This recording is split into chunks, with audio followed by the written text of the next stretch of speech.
নমস্কার বন্ধুরা, our family nest আমার আরেকটি ভিডিওতে তোমাদের সবাইকে স্বাগত। আশা করি তোমরা সবাই ভালো আছো, সুস্থ আছো।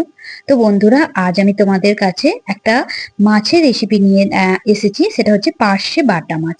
পার্শে বাটা মাছ একটা নোনা জলের মাছ। এটা সমুদ্রের মাছ। এটা পুকুরে মিষ্টি জলে মাছ বা নদীতে খুব একটা হয় না। তো পুকুরে যে মাছটা হয় সেটা হচ্ছে বাটা, আর এটা হচ্ছে পার্শে বাটা। এই পার্শে বাটা মাছটা দিয়ে আমি বেগুন, বড়ি, টমেটো দিয়ে ঝোল করেছি।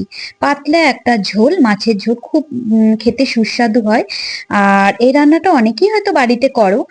তো আমি কিভাবে করেছি সেটাই আজ আমি দেখাবো। এই রান্নাটাতে একদমই মশলা লাগে না বলতে গেলে চলে।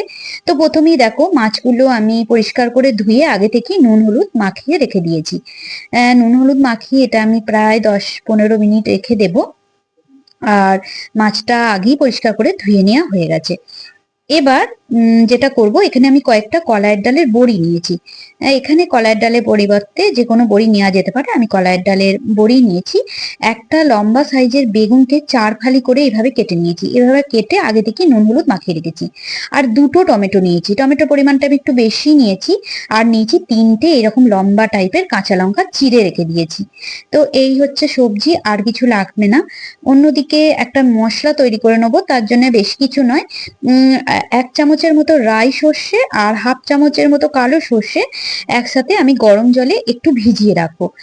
এইভাবে যদি গরম জলে বেশ কিছুক্ষণ ভিজিয়ে একটা কাঁচা লঙ্কা, লবণ, হলুদ আর সামান্য একটু সর্ষের তেল দিয়ে বেটে নেওয়া যায়, তাহলে টেস্টটাও ভালো হয় আর সর্ষে বাটা তেতেও হয় না। এবার ফ্রাইং প্যানে সর্ষের তেল আমি গরম করে নেব। মাছ তো সবসময় সর্ষের তেলই ভালো লাগে খেতে। তো সর্ষের তেলটা ভালো করে কিন্তু গরম করে নিতে হবে। তারপরে একটু ঠান্ডা করে গ্যাসের আঁচটা মাঝারি রেখে মাছগুলো আস্তে আস্তে দিয়ে দেব। খুব সাবধানে মাছগুলো দিতে হবে, নাহলে কিন্তু ছিটকাতে পারে। আর বেশি যদি মাছ তেলের মধ্যে দিয়ে ছিটকাতে থাকে, তাহলে সেক্ষেত্রে একটু লবণ ফেলে দিলে ছিটকায় না। তো এভাবে মাছগুলো আমি দিয়ে দিয়েছি। একটু হয়ে যাওয়ার পর আমি একটু হালকা উল্টে পাল্টে নেব। মাছগুলো এইভাবেই ভাজতে হয়। আর খুব সাবধানে কিন্তু উল্টাতে হবে, কোনো রকম ভাবে ভেঙে যাতে না যায়, সেটা কিন্তু খেয়াল রাখতে হবে। তো দেখো, এইভাবে উল্টে পাল্টে মাছগুলো ভেজে নেব। আজকের আমার এই রেসিপিটি দেখে তোমাদের যদি ভালো লেগে থাকে, অবশ্যই কমেন্ট করে জানিও তোমাদের কেমন লাগলো। একটা লাইক করে দিও, আর বন্ধুদের সাথে অনেক অনেক শেয়ার করার অনুরোধ রইল। আর আমার ভিডিও যারা দেখছো এখনো সাবস্ক্রাইব করনি, তাদের কাছে অনুরোধ যে আমার চ্যানেলটাকে সাবস্ক্রাইব করে রেখো। আর পাশের নোটিফিকেশন বেলটি অবশ্যই প্রেস করে দিও, তাহলে কিন্তু সবার আগে আমার রান্নার নোটিফিকেশন গুলো তোমাদের কাছে পৌঁছে যাবে। আর এতদিন পর্যন্ত আমার যেসব বন্ধুরা, পুরনো বন্ধুরা সুন্দর সুন্দর আমাকে কমেন্ট করছো, তাদের অনেক অনেক ধন্যবাদ। আমিও চেষ্টা করি সবার কাছে, সবার পাশে থাকতে। তো চেষ্টা করি, অবশ্যই অবশ্যই করব। এবার মাছগুলো সব ভাজা হয়ে গেছে, তুলেও নিয়েছি। এবার বেগুনগুলো এবার আমি ওই তেলেতেই ভেজে নেব।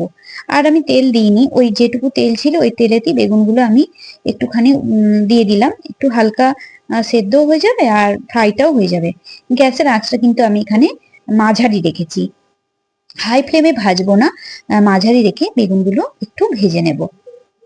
বেগুনটা কিন্তু ভীষণ কচি ছিল আমার। এক্ষেত্রে কিন্তু যে বেগুনটা নিতে হবে, বেগুনটা কিন্তু একদম কচি হওয়া প্রয়োজন। আর বেগুনের সাইজটা তোমরা যেভাবে কেটে নিতে পারো, কেউ গোল ভাবে কাটে বা কেউ ছোট ছোট টুকরো করে, মানে খুব ছোট নয়, একটুখানি ছোট আর কি। আর আমি এখানে কিন্তু একটু লম্বা টাইপেরই নিয়েছি, যেহেতু মাছটা সাইজটা অনুযায়ী বেগুনটা সাইজটা দেখতে ভালো লাগছে, তাই এইভাবেই নিয়েছি। তো বেগুনটা মোটামুটি ভাজা হয়ে গেছে, এবার আমি তুলে নেব।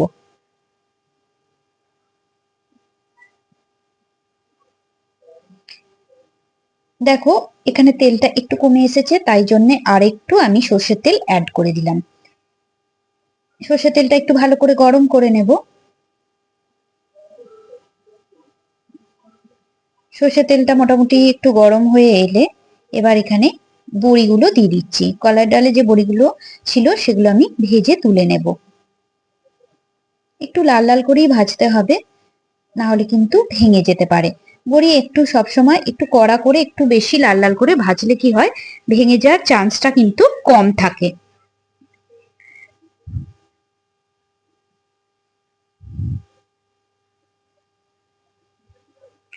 তুলে নিয়েছি বেগুনগুলো। অন্যদিকে দেখো একটুখানি কালো জিরে নিয়েছি হাফ চামচের মতো, ভালো করে হাতে ক্র্যাশ করে নিয়ে আমি ছড়িয়ে দিলাম। ভালো করে যদি হাতে ঘষে নেওয়া হয় এইভাবে, তাহলে কিন্তু কালো জিরে থেকে খুব সুন্দর একটা মিষ্টি গন্ধ আসে।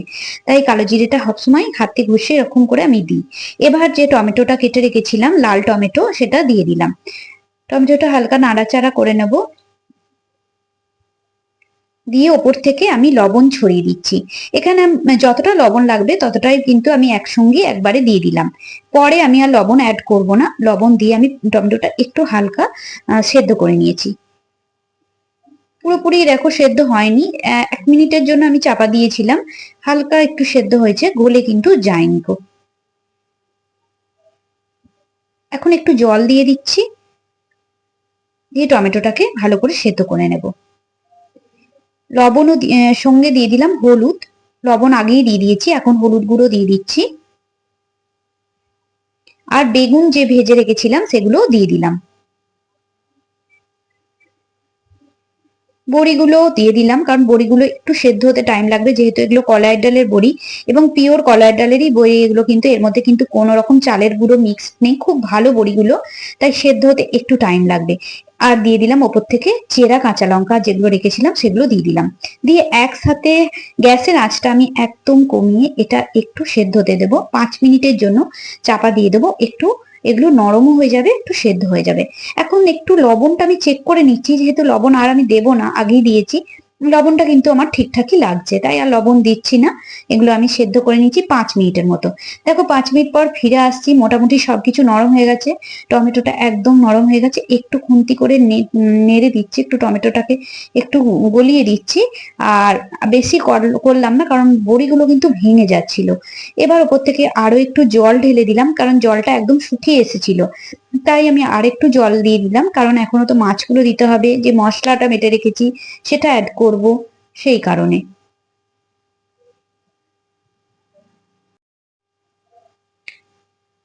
ফুটতে শুরু করে দিয়েছে ঝোলটা, এবার মাছগুলো আস্তে আস্তে দিয়ে দেব। মাছগুলো খুব সাবধানে দিয়ে দেব। সমস্ত মাছ দেয়া হয়ে গেছে। এবার যে মশলা পেস্ট আমি করে রেখেছিলাম সর্ষে বাটা, সেটা এইভাবে ছাঁকনিতে ছেঁকে আমি ওপর থেকে দিয়ে দেব।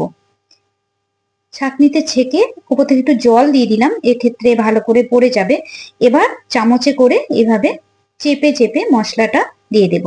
এতে কি হবে, বেশ বেশি সর্ষে বাটা এখানে বেশি যাবেও না, বেশি খোসাগুলো না বেশি ভালো নয় খাওয়ার জন্য, তাই জন্য এগুলো আমি দিচ্ছি না, আমি ফেলে দেব।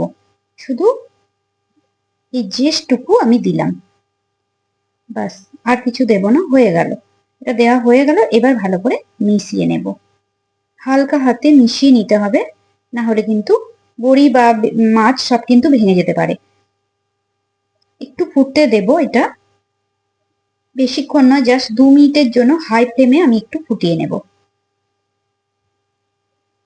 ভীষণই সুন্দর খেতে হয় এই রান্নাটা। অনেকেই বাড়িতে তৈরি করে, অনেকে মশলা দেয়, অনেকে হয়তো কোনো মশলাই দেয় না, আমি সামান্য একটু দিলাম। এবার উপর থেকে ছড়িয়ে দিচ্ছি বেশ কিছুটা কাঁচা সর্ষের তেল, এটাই কিন্তু দারুণ লাগে টেস্টটা। তৈরি হয়ে গেছে আমার পার্শে মাছের ঝোল বেগুন বড়ি দিয়ে। কেমন লাগলো অবশ্যই জানিও। ধন্যবাদ।